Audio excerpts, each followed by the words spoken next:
Dios no está muerto. Reseña. Dios no está muerto es una película del año 2014 dirigida por Harold Kronk y escrita por Hunter Dennis, Chuck Konzelman y Kerry Salomon, además de estar parcialmente basada en el libro de Rice Brooks, God's Not Dead. Evidence for God in an Age of Uncertainty, o, traducido al español Dios no está muerto. Evidencia de Dios en una era de incertidumbre. Cabe aclarar que la película presenta notorias diferencias con el libro, las cuales trataremos más adelante. Sinopsis. La película narra la historia de Josh Wheaton, un estudiante universitario, interpretado por Shane Harper, quien busca probar la existencia de Dios en su clase de filosofía, que es impartida por un profesor ateo llamado Jeffrey Radisson, interpretado por Kevin Sorbo.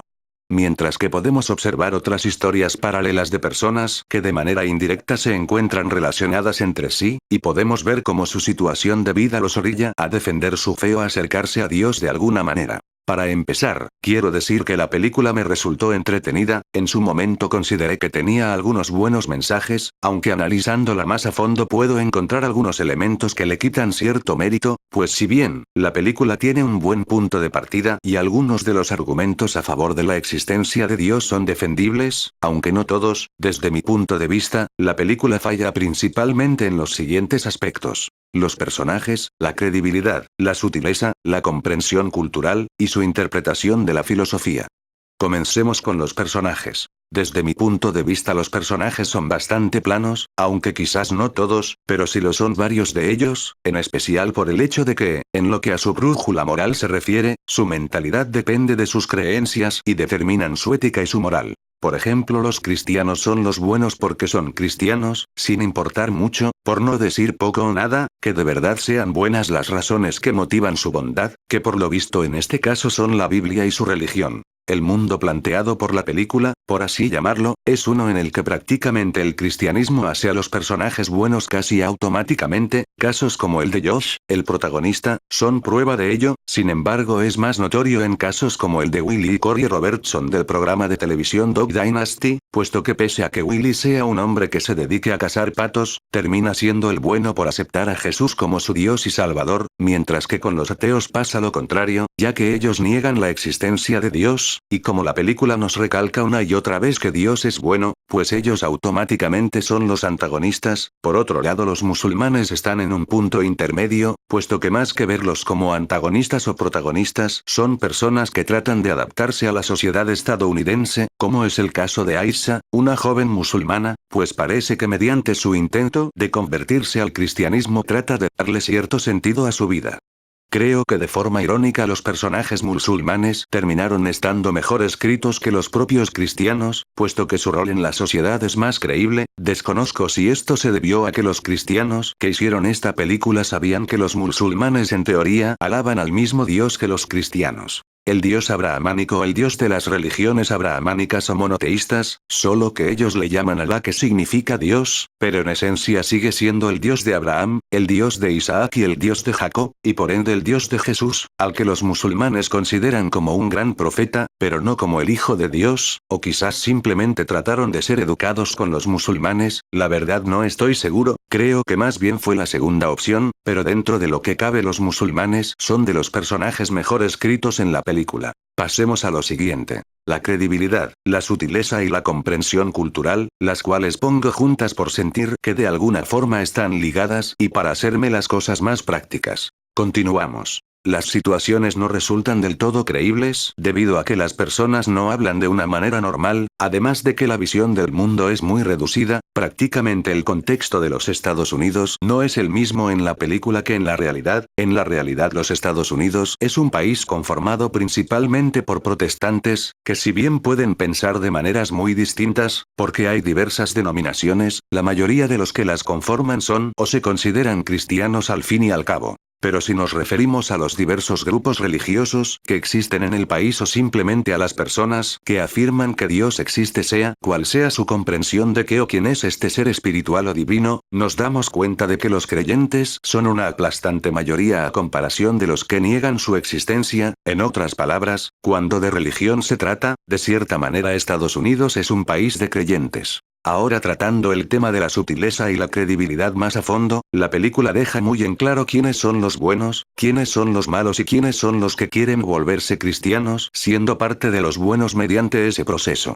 Las citas bíblicas y la frase Dios es bueno aparecen constantemente en la película como si hablar así fuera lo más normal del mundo. El hecho de que una banda de rock cristiano, los Newsboys, casualmente se enteran de un joven que defiende sus creencias religiosas, y que Willie the Dog Dynasty, que al igual que la banda, los cuales nunca tuvieron un contacto directo con él a lo largo de toda la película, lo feliciten por defender su fe, sumada a otra lista de cosas que en la película parecieran ser normales, pero llevadas a la realidad son extrañas, hacen que los dos puntos antes mencionados se vean afectados drásticamente. En lo personal esto me genera la sensación de que la película no quisiera hacer pensar al espectador cuáles son las bases de la veracidad o la credibilidad de los elementos expuestos, pues al tratarse de una película de drama con tintes cómicos y religiosos, que está ambientada en un contexto que busca ser, de alguna manera, realista, y que por ende carece de varios elementos que podemos considerar fantásticos, me hace pensar que este filme busca venderse como una historia que podría suceder en el mundo real, pero al analizarla más a fondo, nos damos cuenta que la obra no es tan realista como parecía en primera instancia, y no por ser fantaseosa, sino porque el guión plantea una visión simplista, junto con un desarrollo de personajes y una narrativa, que no encaja del todo con lo que me imagino que la película trata de hacer, que sería, hacer sentir al espectador que algo así puede pasar en la vida real, pues al analizarlo a fondo se vuelve difícil de creer. Cuando se trata de hablar de Dios o de religión, la gente no suele ser tan abierta, ni tan tolerante. Mucho menos cuando se inicia una conversación acerca de algún tema, en el que sus creencias religiosas, cosmovisiones o principios morales son cuestionados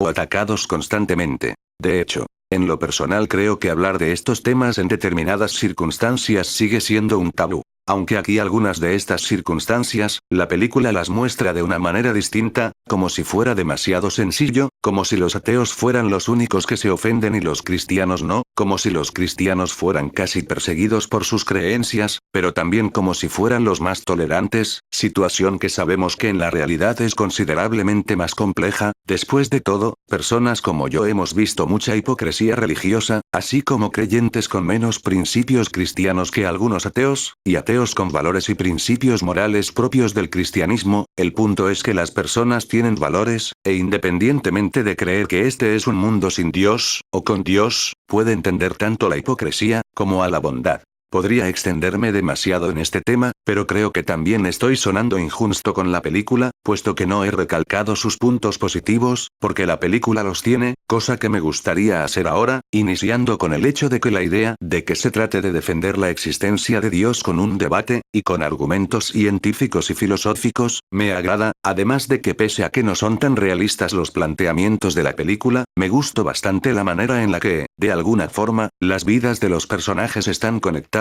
y las decisiones de uno afectan indirectamente a otro. También destaco algunos momentos de la película, como los protagonizados por los musulmanes, cuando el profesor Radisson lee la carta de su madre, cuando la anciana habla con su hijo, cuando Josh termina su debate, y cuando Josh cita a John Lennox, aunque creo que estos últimos ejemplos me gustaron más por cuestiones personales que porque sean objetivamente buenos. La verdad es que tengo la sensación de que muchos de los puntos que yo más valoro de la película son por mis gustos más que por sus méritos, desde los antes mencionados, como otros, por ejemplo, la iluminación y el manejo del tiempo, que es un aspecto en lo que incluso películas de mayor presupuesto llegan a fallar, cosa que desde mi punto de vista es un gran mérito para la película. Además en las secuelas corrigen algunos de los errores cometidos en esta película, en la segunda película mejoran los argumentos, pero las cosas se siguen sintiendo exageradas, pero para la tercera entrega, los personajes se vuelven más creíbles, y más complejos, tanto los no creyentes como los creyentes son mostrados como personas con defectos y virtudes, siendo su bondad más importante que sus creencias y lo que destaca a fin de cuentas. Bueno, volviendo al tema, creo que falta hacer hincapié en el entendimiento que la película tiene de la filosofía. En lo que respecta a los argumentos, puedo notar que si bien en esencia se supone que es una clase de filosofía, los argumentos que trataron de dar en la película son más propios de una clase de ciencias, ya que los argumentos de apologética cristiana tratan de ser más científicos que filosóficos y no necesariamente están bien explicados. Por ejemplo, en lo que respecta a la teoría del Big Bang, pasaron por alto que la teoría del Big Bang fue formulada por el sacerdote católico George Lemaitre y que su finalidad también estaba relacionada a explicar la expansión del universo y la radiación cósmica.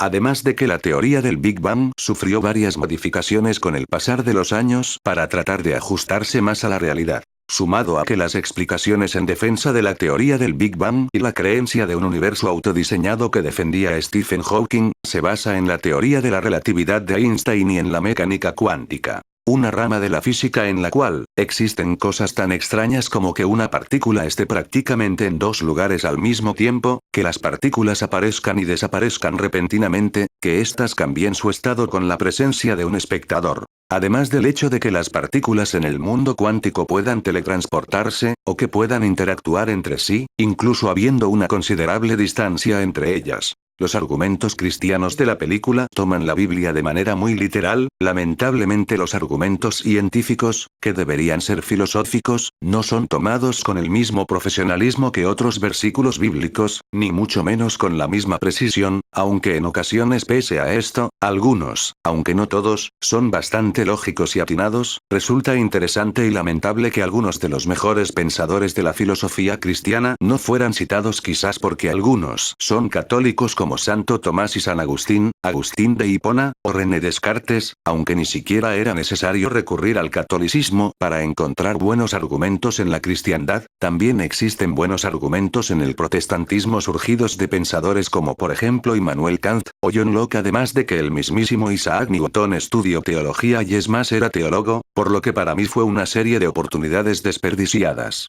Aunque trataron de centrarse más en el tipo de argumentos que hace el libro original, citando a John Lennox como referente científico.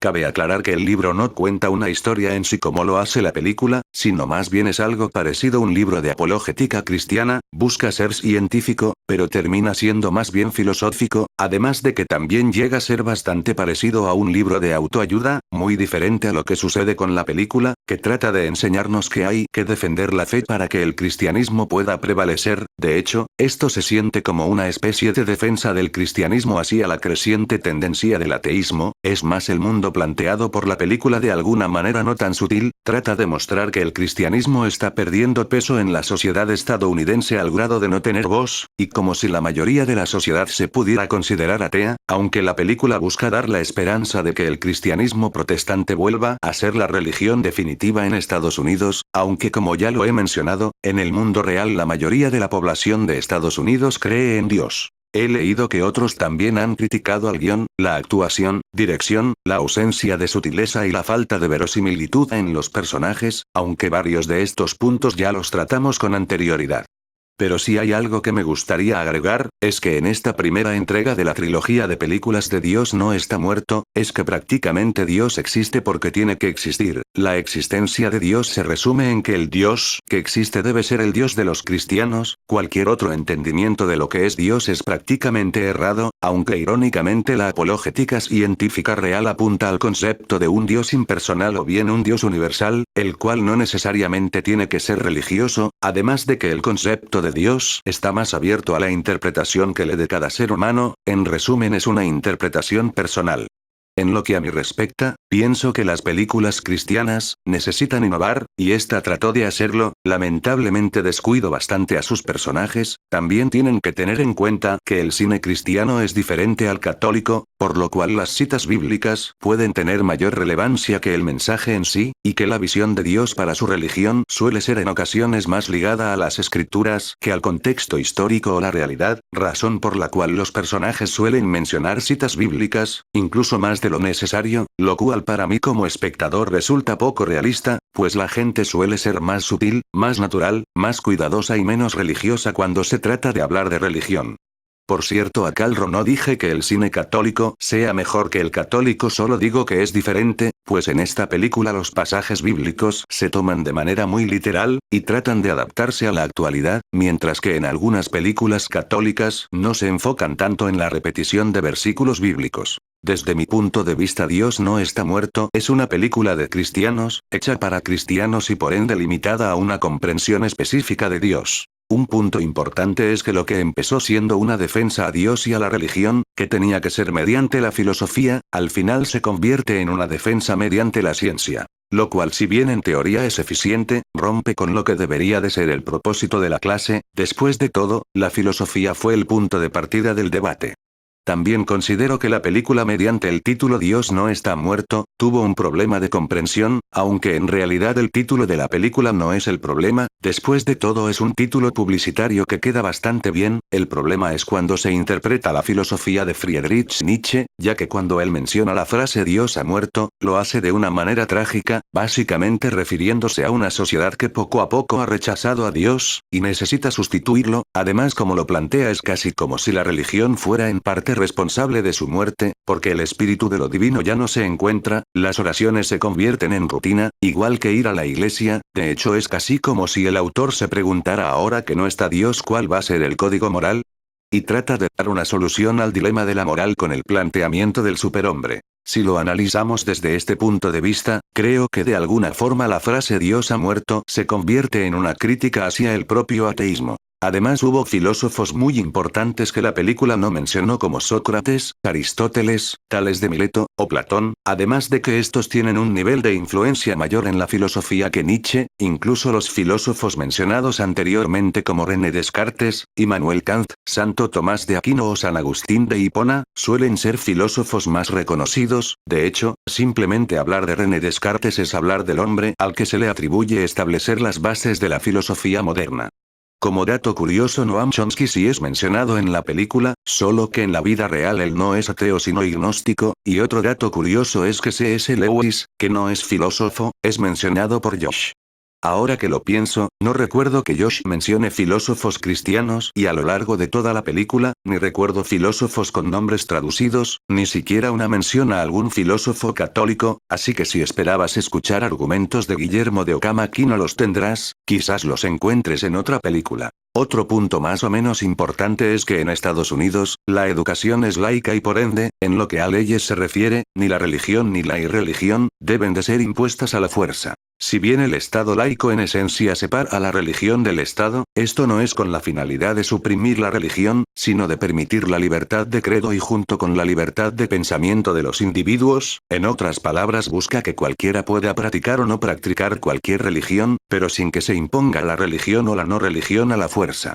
Por lo que si algo parecido a visto en la película ocurriera en la vida real, los alumnos podrían demandar al maestro por no cumplir la ley. Antes de terminar, quiero aclarar que yo creo en Dios, pero también creo que Dios debería ser un ser que está más allá de las religiones, un ser con misericordia y amor para todos sin distinción religiosa, en otras palabras, un ser universal que quiere ser o es accesible para todos. Dios no está muerto es una película que puede ser considerada de bajo presupuesto, y debido a eso puedo comprender y perdonar varios de sus errores. Probablemente los guionistas de la película ni siquiera se dediquen a la escritura y también muy probablemente varios de los involucrados en la producción eran primerizos en el mundo del cine, aunque eso es una suposición. Además de que si bien Kevin Sorbo ya tiene años de experiencia en la actuación, Shane Harper por otro lado la mayor parte de su carrera actoral había realizado papeles pequeños o secundarios, generalmente en series, y en las pocas películas en las que había participado, su presencia podía llegar a ser aún menor que la de las series. De hecho, no fue hasta que actuó en Dios no está muerto, que por fin tuvo un protagónico al interpretar a Josh en una película. Aún así, considero que su actuación es buena más no tan destacable. En cuanto al resto del reparto no sé mucho al respecto, solo sé que algunos de los actores, si bien ya habían hecho cine antes, no se volvieron tan conocidos sino hasta que actuaron en esta película, aunque algunos tienen carreras musicales. En cuanto a Harold Kronk, el director, lo poco que sé, es que tiene bastante experiencia en cine, pero su trabajo como director no había sido tan reconocido sino hasta que dirigió esta película, ya que por lo general él trabajaba en áreas como la producción de diseño, dirección de arte, decorador de set, entre otras áreas, y la primera vez que trabajó en la dirección más a fondo, fue como co-director, pero en cuanto a sus trabajos dirigiendo solo, algunas de las películas que dirigió por su cuenta, no fueron muy del agrado de la crítica especializada, más si del público general. De hecho, tal parece que Silverveils y Warbrayer fueron los trabajos, dirigidos solo por él, que más agradaron a la crítica especializada, antes de la llegada de Dios no está muerto, siendo Warbrayer el primer cortometraje que le ha hecho ganar un premio en el Beverly Hills Film Festival como mejor director, aunque, casualmente, parece que Silverveils ha sido su trabajo de dirección más aclamado, tanto por la crítica como por el público, incluso por encima de Dios no está muerto, película que dirigió, más no escribió su guión, aunque este último sea su filme más conocido. Creo que puedo considerar que por lo menos la película trató de hacer algo, ya que si bien Dios es real en el mundo de la película, trataron de que esto no se demostrara con milagros, sino con argumentos filosóficos o cosas por el estilo, lo que permite que el espectador piense que argumentos son defendibles y puede usar en un debate y cuáles no. La película pudo haber sido mejor, pero por lo menos destaco ese intento de defender la fe mediante la razón. No es ni la peor, ni la mejor película cristiana que he visto, pero bueno, al menos intento hacer las cosas de forma diferente, y si bien es mejorable, de alguna forma, la disfruté, simplemente fue así. En un futuro quizás hable de Dios, pero de Dios no está muerto 2, y o también de Dios no está muerto 3, pero por el momento lo dejo hasta aquí. Aclaro que se supone que esta reseña de Dios no está muerto, planeaba subirla antes de Pentecostés como un especial, pero por lo visto no será así. De todas maneras, feliz Pentecostés. Dios los bendiga y espero verlos en un próximo vídeo. Adiós.